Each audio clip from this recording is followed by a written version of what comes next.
Federal సిస్టంలో రాజ్యాంగ స్ఫూర్తికి విరుద్ధం.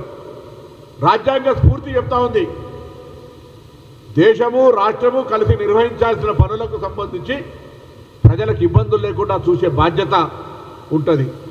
కానీ ఇక్కడ పూర్తిగా ఈ ఫెడరల్ సిస్టంలో ఈ ప్రజాస్వామిక వ్యవస్థలో రాజ్యాంగమైనటువంటి విధుల నిర్వహణ యొక్క కేటాయింపుల్లో ఎరువులు 100% కేంద్ర ప్రభుత్వం బాధ్యత.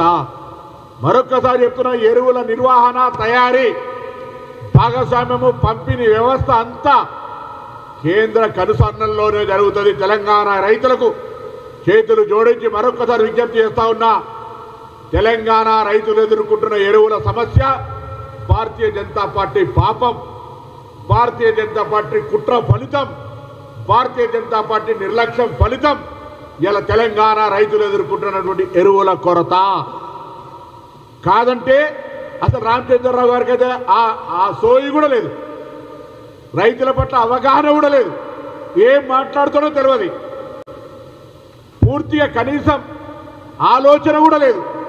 భారతీయ జనతా పార్టీ తెలంగాణ రాష్ట్ర శాఖ అధ్యక్షుడిగా రైతులు ఎదుర్కొంటున్న ఎరువుల కొరత మీద ఒక్కనాడన నీ పార్టీని డిమాండ్ చేసే బాధ్యత నీకు లేదా?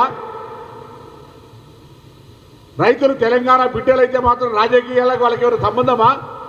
భారతీయ జనతా పార్టీ కేంద్రంలో రూలింగ్లో ఉన్న పార్టీ అధ్యక్షుడిగా తెలంగాణ రైతులను ఎరువుల పరంగా ఆదుకోవడానికి నువ్వు చేపట్టిన పాత్ర, తీసుకున్న నిర్ణయం ఒక రాష్ట్రం లేక బయట పెట్టమని అడుగుతా ఉన్నాం. ఇది తెలంగాణ రైతులు గమనించాల్సిన అవసరం ఉంది. భారతీయ జనతా పార్టీ యొక్క ఆలోచన విధానం తెలంగాణ రైతులకు కష్టం ఏ విధంగా కలుగజేస్తుందో యావత్ తెలంగాణ రైతులు ఆలోచన చేయాలని సందర్భంగా విజ్ఞప్తి చేస్తా ఉన్నాం.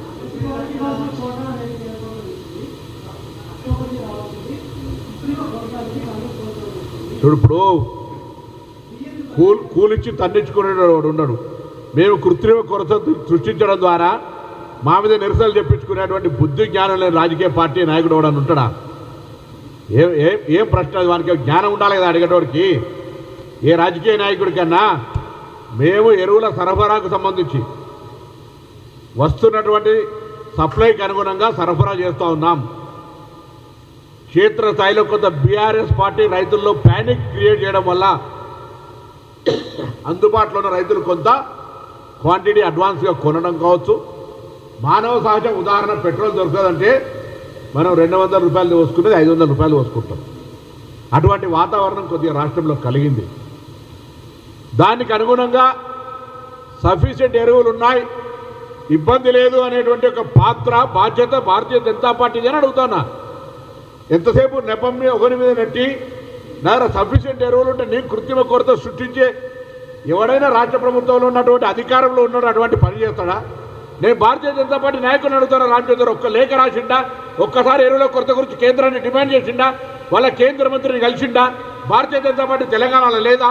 ఉంటే మీ 8 మంది ఎంపీల పక్షాన ఎన్నడైనా కనీసం ఎరువుల గురించి అడుగుతూ ఉంటా కాంగ్రెస్ పార్టీ. అరే ఇలా రైతుల విషయంలో పార్టీలకు ఎందుకు ముచ్చట?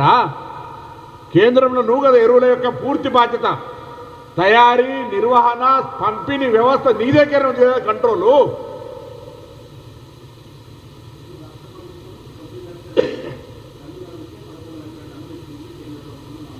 రమ్మని రామచంద్రరావుకు నేను చెప్తున్నా. అందుకే రామచంద్రరావు ఆ వ్యవసాయం గురించి తెలియదు, ఆ రైతుల గురించి తెలియదు.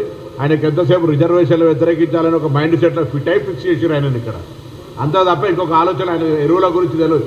ఎరువులు ఏమేమి కాంపోనెంట్ చెప్పాను ఒకసారి.